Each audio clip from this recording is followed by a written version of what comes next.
자, 이어서 이제 자기회로로 갑니다. 자기회로는 전기회로에 대응되는 거다. 이렇게 보시면 됩니다. 자기회로에 대응되는 개념은 전기회로입니다. 전기회로의 기본적인 구성이 어떻게 되냐면, 자, 지금 자기회로에서는 이런 지금 이걸 자로라고 합니다. 자속이 흐르는 통로. 그래서 얘를 자로라고 하고요. 즉 철심 같은 거죠. 거기에다가 이렇게 지금 권선을 감은 거죠. 이거는 이제 절연되어 있는 전선을 이렇게 감은 겁니다. 그래서 여기에 n번 이렇게 감아서 전류를 흘려주게 되면 여기에서 자계가 발생하죠. 그러면서 이 자로를 통해서 뭐가 흐르게 됩니까? 자속이 흐르게 되죠. 파이가 흐르게 됩니다. 그런데 얘가 한없이 잘 흐르는 것이 아니라 이 자로의 어떤 성질이라든가 또 길이라든가 이런 거에 따라서 이 자속의 흐름을 방해하는 성분이 있다는 거죠. 그걸 우리가 자기저항이다 이렇게 얘기하고, 기호로는 R, 명확할 때는 그냥 R로 표현하고요. 저항이니까 또 세밀하게 구분할 때에는 역시 RM 이렇게 표현하기도 하죠. 그래서 이런 형태의 지금 이 회로가 전기회로와 이제 비교를 한번 해보자는 거죠. 자, 우리 전기회로를 보면 기본적인 구성, ohm의 법칙, V는 IR, 즉 전압, 전류, 저항 이렇게 구성되어 있죠. 이때의 전압은 이 전류를 흐르게 하는 기전력이라고도 할 수 있습니다. 그래서 여기에서 이 전기회로는 I가 흐르게 되고 이 자기회로에서는 뭐가 흐릅니까? 자속이 흐르게 되는 거죠. 즉 자속에 대응되는 개념이 전류고, 여기에도 자기저항이 있다고 그랬죠. 이 자속의 흐름을 방해하는 저항, 자기저항. 전기회로에서도 저항, R로 표현했고, 그렇다면 여기에서의 기자력에 대응되는 것이 바로 여기 자속을 흐르게 하는 얘를 우리가 즉 기전력이죠. 얘가 기전력에 대응되는 개념으로 힘, 그래서 F 이렇게 씁니다. 명확하게 얘를 기자력이라고 할 때는 F로 쓰지만 또 구분을 위해서 표현할 때는 FM 이렇게 쓰기도 해요. 그래서 이것이 바로 기자력, 여기는 기전력 이렇게 되는 거죠. 그러니까 이 둘 사이에 대응되는 개념은 기자력과 기전력, 자속과 전류, 자기저항과 전기저항 이렇게 대응되는 개념이라는 걸, 이렇게 대응 관계로부터 여러분들이 처음 접근하셔야 정확하게 이해가 됩니다. 그래서 이것 사이의 관계가 뭐가 있었냐면 V는 IR, 그 유명한 ohm의 법칙이었죠. 그러듯이 여기에서도 지금 얘를 기자력이라고 했으면 동일한 대응 관계로부터 그럼 이 식을 생각해 볼 수 있을까요? F는 V는 IR처럼 F는 얘도 phi R 이렇게 쓸 수 있을까요? 쓸 수 있다는 거예요.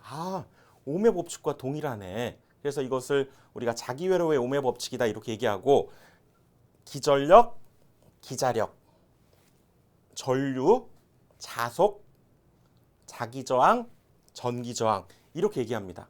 그러면서도 이때의 이 기자력을 잘 보시면 전류가 n번 감아서 흘렀기 때문에 이 기자력이 만들어졌어요. 이 전류가 세냐 약하냐에 따라서 이 기자력이 결정이 되고, 또 한 번 감았느냐 10번 감았느냐 n번 감았느냐에 의해서 이 기자력이 결정되기 때문에 이 기자력을 또 우리가 I에 의해서, 그리고 몇 번 감았느냐에 의해서 이렇게 식을 또 만들기도 합니다. F는 NI 또는 파이 R 또는 R 파이 이렇게 하셔야 되고요. 여기 단위를 한번 보면 이 단위는 전류잖아요. 전류. 그러니까 역시나 암페어가 들어가고요. n번 감은 횟수, 이걸 우리가 턴이라고 합니다. 턴. 몇 번 감았느냐 하는 거 턴. 그래서 이것을 우리가 암페어 턴, 그래서 턴 이렇게 단위를 써요. 이 턴은 그냥 숫자를 의미합니다. 3, 5, 10 이런 걸 의미하기 때문에 여기에서는 암페어 또는 암페어 턴 이렇게 쓴다는 얘기죠. 우리 앞에서 암페어 턴을 쓰고 있는 단위가 이 단위를 쓰고 있는 개념이 또 있었죠. 그게 바로 뭐였냐면 자위였습니다. 자위. V 우리가 전위였잖아요. 전위에 해당되는. 이건 그러면 사실상 자기적인 위치 에너지인 자위에 해당되기도 하구나. 이걸 기억하셔야 된다는 얘기죠. 자, 이런 관계로부터 지금 전기회로와 자기회로에서의 이 관계를 여러분들이 따지셔야 됩니다. 자, 대응해서 이 개념을 살펴보시면 충분히 이해가 됩니다. 그래서 기자력이라고 하는 것은 여기 자속을 발생시키는 근원, 기전력은 전류를 흐르게 할 수 있는 근원이 되는 힘이었죠. 마찬가지입니다. 그래서 F라고 표현하고, 그래서 F는 어떤 거에 의해서 힘이 발생해요? 전류와 전류값과 몇 번 감았느냐에 의해서 그 힘이 발생하기 때문에 NI, 그렇죠? 그 다음에 전류가 그러니까 많이 흐를수록 기자력이 더 크게 발생하게 된다, 그 얘기죠. 그래서 전류에 비례하고 그 다음에 몇 번 감았느냐에 비례하기 때문에 기자력 F는 NI. 전류가 사실상 기자력을 만드는구나. 몇 번 감았느냐와 결정이 되는 거죠. 단위는 암페어 턴이고, 또 이때의 기자력 자체는 자기적인 위치 에너지인 자유와 같다. 이렇게 얘기할 수 있죠. 앞에서 한번 설명했던 거고요. 그 다음 이 자로를 흐르는 자속이죠. 그것이 이제 통과하기 어려운 정도. 저항이네. 통과하기 어려운 정도. 막는 성분. 이걸 우리가 자기 저항이다 이렇게 얘기하고 R 또는 RM 이렇게 나타냅니다. 그래서 이때 자기 저항의 성질을 보면 이 자로가 길면 길수록 자기 저항은 더 커지겠죠. 통과해야 될 길이 너무 많아. 그 얘기는 저항값이 더 늘어나겠죠. 그러니까 이 자로의 길이를 L이라고 한다면 이 자기 저항은 이 자로의 길이에 비례할까요? 반비례할까요? 길면 커지기 때문에 비례하는 거죠. 그래서 이 자로의 값이 더 길면 자기 저항이 더 커지기 때문에 길이에 비례한다. 이렇게 얘기할 수 있고, 그 다음 또 어떤 성질이 있느냐 보시면 지금 그림을 이 자로의 단면적 S, 요거의 단면적 S 이렇게 했을 때 얘를 좀 단면적을 작게 그렸죠. 자속이 얘는 면적이 크니까 잘 통과할 것이고 얘는 잘 통과하기 어렵겠죠.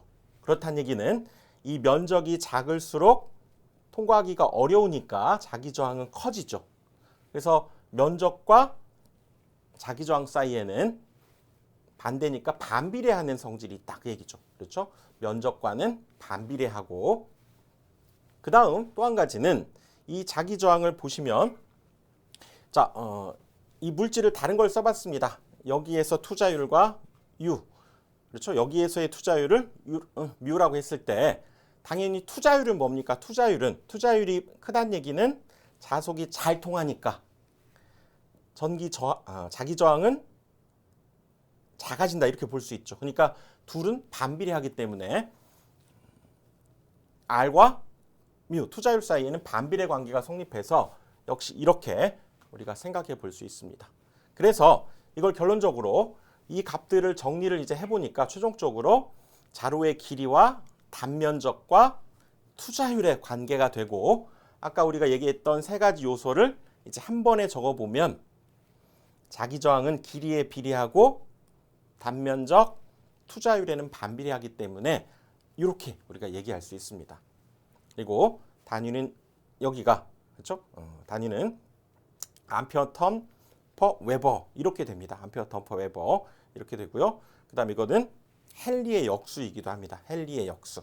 자, 단위는 조금 차후에 하더라도요. 조금 어려우니까 우선은 이 US분의 L이 자기 저항을 구성하는 식이 되었는데 이거 어디서 많이 봤습니다. 어디서 많이 봤냐면 이건 뭐 단위로 한번 생각해 보자는 거고요.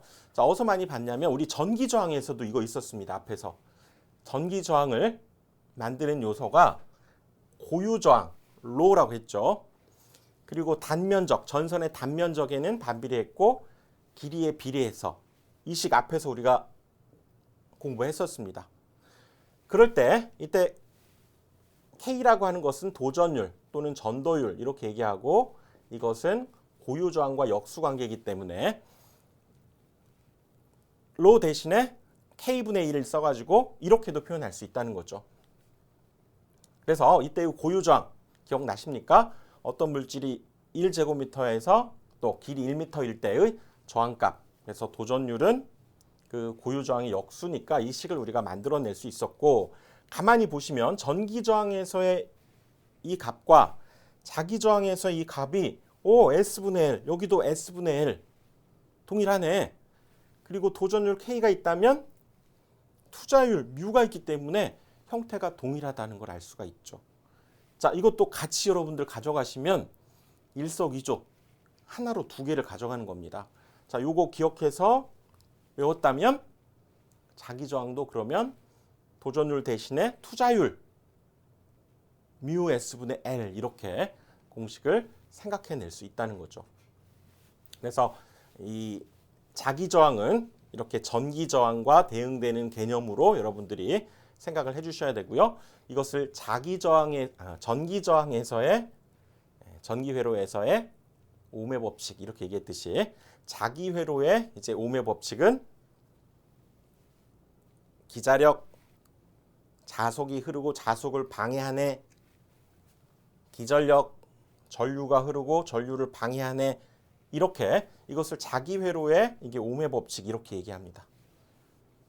그리고 기자력은 전류값을 몇 번 감았느냐에 의해서 결정한다 그랬죠. 그러니까 F는 NI, F는 파이 R, 이 식을 전기저항과 연관지어서 생각을 하셔야 됩니다.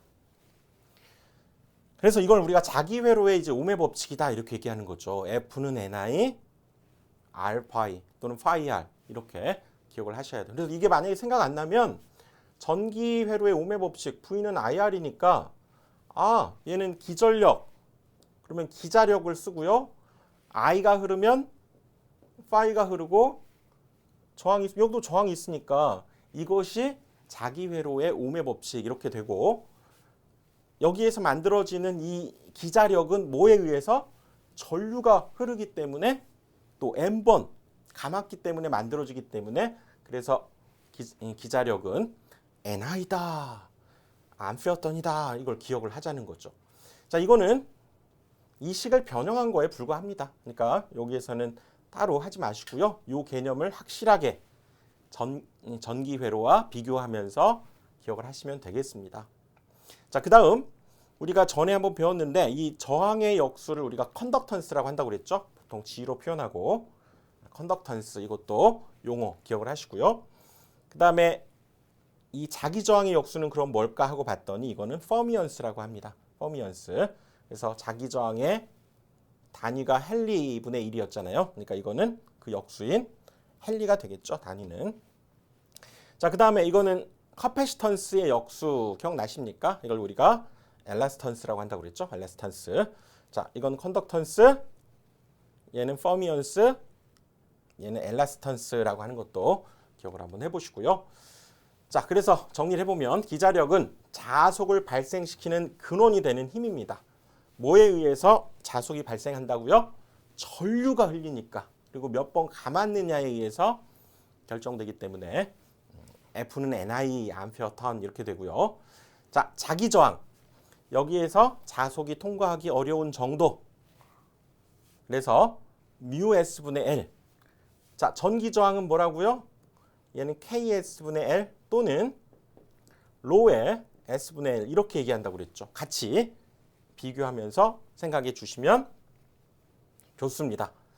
그 다음에 자기회로에서의 오음의 법칙 F는 NI, R파이가 되는 거죠. F는 NI, R파이 이거 계속 강조했습니다. 암페어턴이 단위가 되고요. 그리고 그걸 변형한 거니까 이걸 포인트로 여러분들 기억을 해 주십시오. 자, 그래서 지금 이 전기회로와 자기회로를 이렇게 같이 공부하는 것이 훨씬 효과적입니다. 전기회로도 또 공부가 되면서도 하나를 더 가져가게 되는 그런 효과가 있기 때문에 자, 전기회로 그러면 요 그림 생각하셔야 되고요. 자기회로 그러면 요거 그래서 V에 해당되는 거 F, I에 해당되는 것이 파이, 전기저항, 자기저항 이렇게 생각을 하셔서 즉 기전력에 해당되는 V는 IR 또는 뭐 E라고도 우리가 표현하니까 뭐 V는 IR, E는 IR 이거였다면 여기에서는 기자력은 F로 표현하고 전류의 크기와 몇 번 감았느냐에 의해서 F는 NI 그리고 IR에 대응되는 또 phi 또는 알파이 이렇게도 나타낸다고 그랬죠. 단위는 여기를 보시면 암페어 턴. 그 다음에 전류 뭐 이식을 변형한 거죠. ohm의 법칙. 그러듯이 여기에서도 자속은 그러면 이식을 변형한 거니까 즉 이 식으로부터 자속은 R분의 파이. 이건 뭐 따로 외울 건 없네요. 이걸 확실하게 기억을 하시면 되겠죠. 단위는 웨버. 전기 저항 그래서 방금 했던 대로 로 S분의 L. 자기 저항은 그렇죠? 얘는 이제 요걸 도전율에 대응되는 것을 뮤로 바뀌어서 투자율로 바꿔서 동일한 형태의 식이라는 걸 알 수가 있습니다. 자, 그다음 도전율은 고유 저항분의 1과 같다고 그랬죠? 그리고 투자율은 뮤에 해당되는 거죠. 뮤에 해당되는 거. 여기에서 그래서 도전율 대신에 여기 뮤가 와 있는 상태 기억을 해보시고요. 그다음에 전류 밀도, 전류를 면적으로 나눴듯이 자속 밀도는 그럼 자속을 면적으로 나눠주면 되겠죠. 자, 이렇게 비교 한번 해봅니다. 그 다음 전기 회로에서의 V는 IR 이거였다면 자기 회로에서는 F는 파이 R 자기 회로의 ohm의 법칙이 되는 거죠. 여기에 E는 뭡니까? 전기 회로에서 전개고 H는 자기 회로에서 자개의 세기 계속 반복해 왔잖아요. 그리고 전기 회로는 이렇게 전류와 전압 사이의 관계를 보면 1차 함수 관계입니다. 그래서 이렇게 선형적으로 쭉 1차 함수 직선을 그리지만 요거는 실제로 얘도 1차 함수 형태로 표현될 것 같지만 실제로는 이 파이가 커짐에 따라서 이 기자력 자체는 이렇게 곡선적으로 좀 휘게 된다. 즉 선형적이지 않다. 이렇게도 얘기합니다. 전기 회로와 달리.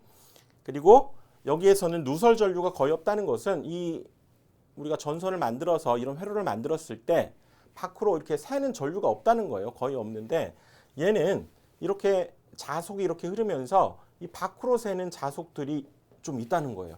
그래서 여기는 누설 자속이 비교적 큰 편이다. 누설 전류는 거의 없는 편이지만 그 다음에 이 전기회로는 또 L과 C라고 하는 또 우리 성분들이 존재하게 됐죠. 자기 회로에서는 지금 이렇게만 존재한다라고 하는 것도 알 수가 있고요. 그 다음은 이제 여기에서는 손실이 발생하죠. 여기에서는 그 손실되는 것도 일종의 I에서 R에서 저항에서 손실되는 전력을 의미하기 때문에 I제곱 R 이렇게 됐죠. 그리고 그때 우리가 키르호프의 법칙, 전류 법칙이죠. 모든 전류의 대수합은 어떤 지점에서 0이 된다는 거였고요. 여기도 그러겠네요. 여기도 전류에 대응되는 것이 자속이니까. 그 다음 요거 역시 키르호프의 전압 법칙은 우리 폐회로에서의 모든 전압의 대수합은 0이었죠. 그러듯이 여기도 동일한 형태의 식으로 표현해 볼 수 있겠습니다. 자, 이렇게 해서 지금 전기 회로와 자기 회로를 같이 구분지어서 이번 시간에 공부해 봤는데요. 이렇게 비교하면서 공부하시면 전기 회로 공부되면서 자기 회로도 가져가게 됩니다. 자, 그렇게 반복해 주시고요. 다음 강의에서 또 이어가겠습니다.